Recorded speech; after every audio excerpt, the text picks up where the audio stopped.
내 사주에 화가 많다던데. 아이고, 내 팔자야. 이렇듯 사주, 팔자 혹은 사주 팔자 라는 말 한 번쯤은 들어보셨죠? 자신의 사주를 직접 보고 자신의 사주를 가볍게 알아볼까요? 사주는 중국, 일본, 한국 등 아시아 지역에서 오랫동안 사용되어 왔는데 기원은 중국의 유적에서 발견된 주요 고고학 자료로부터 추정됩니다. 흔히 사주팔자라고 말하지만 좀 더 정확히는 사주명리라고 하는데요. 사주팔자에서 사주는 말 그대로 4개의 기둥을 의미하고 팔자는 사주 안에 쓰여진 8글자를 의미합니다. 즉, 4기둥 안에 8개의 글자로 이루어졌다고 하여 사주팔자라고 합니다. 우리가 흔히 보는 사주는 이 4개의 기둥에 쓰여진 글자를 해석 풀이한다고 보시면 됩니다. 사주는 만세력을 기반으로 풀이하는데 여기서 만세력이란 예전 조선시대에 만들어진 역법사로 몇백 년 앞날까지 천문과 절기를 추산하여 만든 책을 말합니다. 연, 월, 일, 시 등을 고려하여 예측하는데 쉽게 말해 만세력이라는 데이터베이스가 있고 태어난 연도와 월, 일, 시를 찾으면 그에 맞는 데이터가 나오고 사주는 이를 해석하는 것입니다. 만세력을 보는 것은 대단히 복잡하지만 요즘은 인터넷에서 무료로 자신의 만세력을 정보를 제공하는 곳이 있는 만큼 궁금하신 분들은 무료 만세력을 검색하셔서 한번 사용해 보시기 바랍니다. 보통 만세력을 보면 다음과 같이 나타납니다. 지금부터 이것의 용어들을 가볍게 알아보겠습니다. 우선 방금 말씀드린 것처럼 사주팔자는 4개의 기둥에 있는 8개의 글자라고 했죠? 여기가 바로 4개의 기둥이고 이 안에 쓰여진 글자들이 팔자입니다. 이때 4개의 기둥을 연주, 월주, 일주, 시주라고 합니다. 사주풀이는 같은 한자가 있더라도 위치에 따른 풀이가 다른데 연, 월, 일, 주가 의미하는 것이 다르기 때문입니다. 연주는 조상과의 관계를 나타내는 것으로 알려져 있습니다. 이는 조상들이 사회적 역할, 경제적 상황, 그리고 정신적 상태 등에 대한 영향을 주는 것으로 해석됩니다. 월주는 부모, 형제, 사회성, 사회관을 뜻합니다. 자신의 성향이나 사고방식 등을 결정하기도 합니다. 일주는 배우자궁, 감정관, 나 자신을 뜻합니다. 자신의 외형적인 면모나 내부적인 성격을 의미합니다. 그렇기에 일주가 사주에서 가장 중요한 자리라고 할 수 있습니다. 시주는 자식, 내가 바라는 지향관으로 미래, 자녀 등과 관련이 있습니다. 또한 사주를 시기적으로 보기도 하는데 연주를 초년, 월주를 청년, 일주를 중년, 시주를 말년으로 해석합니다. 한자가 써있는 윗줄은 천간, 아래줄은 지지라고 합니다. 그 위아래에는 십신이라는 것이 있습니다. 십신의 종류 및 풀이는 이후 설명드리겠습니다. 우선 이 안에 쓰여지는 한자는 우리가 흔히 들어봤을 만한 한자들이 쓰입니다. 가불병정, 무기경신, 임계의 열자가 천간에 있어서 십간 혹은 십천간, 자축인묘, 진사오미, 신유술의 12자가 지지에 있어서 십이지 혹은 십이지지라고 합니다. 십간과 십이지의 한자들은 저마다 음양오행을 가지고 있는데 음양오행이란 빛과 그림자, 낮과 밤 등으로 표현되는 음양과 우주 만물의 변화를 나무, 불, 흙, 새, 물의 5가지 기운으로 오행이라 말합니다. 이때 음양과 오행은 상징적인 색상과 계절을 품고 있습니다. 헷갈릴 수 있으니 다시 정리하면 다음과 같습니다. 1. 천간 지지라는 위치에는 십간 십이지에 총 22개의 한자가 있다. 2. 이 한자들은 각자 음이나 양 중 하나와 오행 중 하나의 속성을 포함하고 있다. 3. 음양오행은 색과 계절을 상징하며 이것을 풀이하는 것이다. 봄, 여름, 가을, 겨울로 나눈 후 보면 목은 봄으로 푸른색, 화는 여름의 붉은색, 금은 가을로 흰색, 수는 겨울로 검은색을 뜻하고 토는 각 계절 사이의 환절기를 뜻하며 노란색을 상징합니다. 원래 양은 봄, 여름, 음은 가을, 겨울을 상징하지만 십간과 십이지의 한자에 따라 음양 표기가 다릅니다. 여기에 이제 십간 십이지를 넣으면 다음과 같습니다. 봄은 가을, 여름은 병정, 환절기는 무기, 가을은 병신, 겨울은 임계. 여기에 앞에 온 한자들을 양, 뒤에 온 한자들을 음으로 보시면 됩니다. 십이지를 보면 다음과 같습니다. 자, 축, 인, 묘, 진, 사, 오, 이, 신, 유, 술회. 이때 환절기인 토는 각 계절의 마지막에 소속된다고 보시면 됩니다. 십간과 마찬가지로 앞에 온 한자를 양으로, 뒤에 온 한자를 음으로, 환절기도 앞이 양, 뒤가 음으로 하시면 될 것 같습니다. 이렇게 만들어진 표와 한자를 기준으로 보면 음양과 오행, 한자, 계절, 색상을 알 수 있게 되는데 이것이 사주풀이의 기본이 됩니다. TMI로 2023년은 검은 토끼의 해 대묘년이라고 하죠. 여기서 검은색과 토끼는 이 표로도 쉽게 알 수 있습니다. 묘니까 토끼. 그럼 왜 검은 토끼냐면 개가 검은색 위치에 있죠. 그래서 개묘년은 검은 토끼다 보시면 됩니다. 그렇다면 2022년은 이민년으로 검은 호랑이, 2024년은 갑진년으로 푸른 용, 성룡의 해가 되겠네요. 이런 식으로 해마다 상징하는 동물과 색을 알 수 있습니다. 다시 돌아와서 2023년 1월 1일 0시에 태어난 홍길동의 만세력을 통해 사주풀이를 해볼까요? 길동이의 만세력은 다음과 같습니다. 여기 8개의 한자가 쓰여있죠?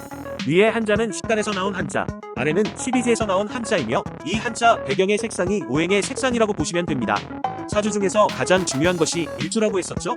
보통 일간과 일지를 합친 일주를 통해 그 사람의 특징도 볼 수 있는데 가령 길동이의 경우 김이일주라고 합니다. 길동이의 경우 목과 토는 적당히 있지만 수가 많고 화와 금이 없습니다. 참고로 많다고 표현하는 것은 보통 3개 이상을 가지고 있을 때를 말합니다. 오행의 고유 여부에 따라 다음과 같은 특성들이 있습니다. 쉽게 보기 위해 오행과 식단, 심의지에 대한 특징을 정리했으나 쓰여진 대로 딱 맞는 것이 아닌 만큼 이보다는 이미지적으로 해석하시는 것이 좋습니다. 가령 양의 기운은 크고 거친 느낌이며 명의 추구를 상징한다면 음의 기운은 작고 부드러운 느낌의 신의를 추구합니다. 봄은 시작을 알리고 성장하는 느낌인데 이것이 양의 기운을 만나면 소나무와 같고 올바르고 고든 느낌의 성장, 음의 기운을 만나면 온실 속의 화초와 같은 느낌을 받습니다. 그래서 양의 기운인 목은 음의 목보다 진취적이고 더욱 강한 이미지가 연상될 것입니다. 마찬가지로 하는 여름으로 열정을 나타내는데 이것이 양의 기운을 받으면 큰 열정으로 활동적이고 나서기를 좋아할 수 있고 음의 기운을 받으면 나서지 않고 배려하는 성향을 보일 수 있습니다. 호는 계절의 중간에 있는 한절기인 만큼 중간, 중재를 상징하며 양의 기운을 받으면 자신을 기준으로 중재하기를 잘하여 리더십이 보일 수 있고 음의 기운을 받으면 잔정이 많아 다정다감할 수 있습니다. 금은 수확의 계절인 가을로 성과를 거둬들이고 결과를 상징하며 이것이 양을 만나면 거친 바위에 강한 느낌을 주고 음의 기운을 받으면 세공된 보석과 같은 느낌을 받습니다. 수는 겨울과 물을 나타내는데 차분한 지식을 상징합니다. 이것이 양을 만나면 큰 물인 바다와 같은 느낌, 운과 이르면 옹달샘과 같은 작은 느낌을 받습니다. 이처럼 계절에 음양 중 어떤 것이 강한지에 따라 비슷하지만 다른 느낌의 성향을 유추할 수 있습니다. 또한 오행에는 상생과 상극의 관계가 있기에 어떤 것을 가까이하고 어떤 것을 멀리하는 게 좋은지 알 수 있습니다. 다만 상생이라고 해서 무조건 좋은 것도 아니고 상극이라고 해서 반드시 나쁜 관계가 되는 것도 아니기에 자신이 갖고 있는 상황에 따라 다르다고 할 수 있습니다.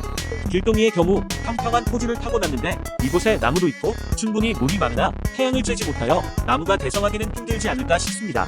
즉 바다에 물이 많아 밝고 영리한 두뇌를 가지고 있으나 스스로 자만하는 경우가 있을 수 있고 주체적으로 활동하기보다는 주로 부모님이나 친구들의 의견을 잘 듣고 따르는 성향을 보일 것 같습니다. 정도 많고 이해심도 좋으나 다소 귀가 얇고 자기 표현도 잘 못하여 오해를 불러일으킬 수도 있고 무언가를 하려는 추진력이 부족할 수 있습니다. 그러나 말년에는 새로운 분야나 일 등을 시작하게 되며 이에 새로운 재미와 기존에 부족하던 추진력과 책임감이 커질 수도 있습니다. 다음으로는 식신에 대해 알아보겠습니다. 사실 식신 역시 음양오행을 알고 나면 특별히 다르지 않습니다. 같은 원리로 구분되며 각 특성이 추가되는 것이라고 생각하시면 됩니다. 식신에는 관성, 인성, 비겁, 식상, 재성으로 5가지가 있고 양이냐 음이냐에 따라 종류가 나뉘어 총 10개를 가지고 있습니다. 이것을 구하는 기준은 일간의 자리를 기준으로 나머지 한자의 음양오행을 통해서 계산할 수 있지만 다소 복잡하고 요즘은 바로 계산되어 나오기 때문에 생략하겠습니다. 일간을 제외한 나머지 7개의 천간지지에 따라 식신이 나타나며 식신 역시 오행처럼 상징적인 의미가 있으며 사주의 위치 중 어디에 오는가에 따라서 해석을 하며 이러한 해석으로 더욱 구체적 부위가 된다고 볼 수 있습니다. 그럼 몇 가지 예시를 볼까요? 연주는 조상의 자리로 연주에 재성이 많으면 조상으로부터 재물복, 월주에 있으면 부모로부터 재물복이 있을 수 있다고 볼 수 있습니다. 연주, 월주에 재성이 많다면 집안에 재물복이 큰 편으로 보이는 것이며 연주, 월주에 관성이 많다면 집안 대대로 고위관직자가 있을 수 있습니다. 비겁이 많은 사주라면 입체를 많이 쓰는 사주일 수도 있고 친구가 많은 사주일 수도 있습니다. 연주의 경우 초년운으로 볼 수도 있는데 이곳에 비겁이 있다면 친구들이랑 놀기를 좋아하여 학업을 뒷전에 둘 수도 있고 학업인 인성과 관성이 있으면 공부도 잘하고 합격도 하는 운이라고 할 수 있습니다.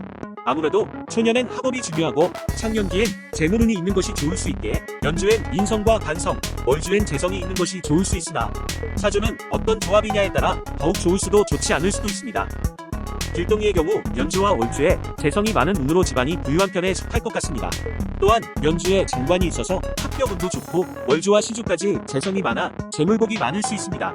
성품이 온순하고 안전지향적이지만 어쩌면 길동이가 결단력과 열정이 부족한 것은 이러한 부족함 없는 재물 등으로 아쉬울 것이 없기 때문일 수 있을 것 같습니다.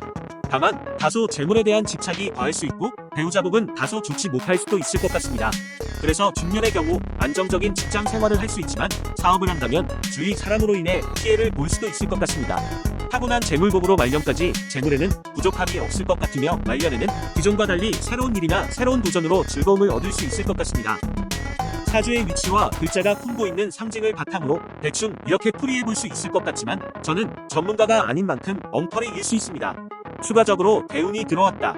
일진이 사납다 등으로 쓰이는 표현이 있는데 이것은 보통 대우는 10년 주기, 세우는 1년 주기, 월호는 월, 일진은 하루를 기준으로 자신의 사주와 기운에 궁합을 맞추는 것으로 흔히 우리가 오늘의 운세를 볼 때 자신의 사주와 그날의 기운과의 점수를 비교하는 방식으로 쓰이곤 합니다. 그리고 10년 주기로 바뀌는 대우는 사람마다 그 나이가 다르니 한번 확인해 보시길 바랍니다. 또한 오늘 알아본 것 외에도 지장간, 12신살, 12운성 등 추가적인 용어들이 있는데 혹시 이런 용어에 관심 있으시거나 자신이 갖고 있는 살이나 운성 등이 궁금하신 분들은 인터넷에 그 키워드를 검색해 보시길 바랍니다. 한 기업의 주식이 10년째 오르락 내리락을 반복하며 제자리의 주가를 유지하고 있습니다. 그렇다면 과연 이 기업에 투자한 주주들의 수익도 제자리일까요? 누군가는 이 기업이 하향세를 보일 것 같을 때 팔고 오를 것 같을 때 다시 매수하여 수익을 본 사람도 있을 것이고 반대로 손해를 본 사람들도 있을 것입니다. 사주도 초년부터 말년까지 흐름이 있는데 누군가는 횡보를 할 수 있고 누군가는 상향, 하향할 수도 있습니다. 그러나 사주에는 좋은 것만, 나쁜 것만 있는 경우는 없습니다. 음양이라는 양과 음의 조화로 이루어졌기 때문입니다. 그렇기에 마냥 자신의 사주가 좋다고 해서 아무것도 하지 않는다면 큰 복을 얻지 못할 수 있고 자신의 사주가 나쁘다고 해도 얼마든지 개선할 수 있습니다. 좋을 때는 기운을 받아 더욱 노력하여 큰 수확을 얻고 나쁠 때는 조심하여 피해를 줄인다면 제자리의 주가를 달려도 수익을 얻는 주주처럼 살아갈 수 있을 것 같습니다. 저는 사주 전문가가 아닌 만큼 이 콘텐츠에는 잘못된 설명이 있을 수도 있으니 혹시나 잘못된 정보가 있더라도 이해해 주시길 바라며 사주 명리는 꽤나 복잡하고 알아야 할 것이 많기 때문에 더욱 관심 있으신 분들은 인터넷 검색이나 전문가 분들에게 문의해 보실 것을 권장합니다. 또한 사주나 운세에 맹신하여 지나치게 자신의 운명을 믿는 것은 권장하지 않습니다. 자신의 사주와는 별개로 열심히 노력하여 성공을 이룬 사람들이 아마 더 많을 것이기 때문입니다.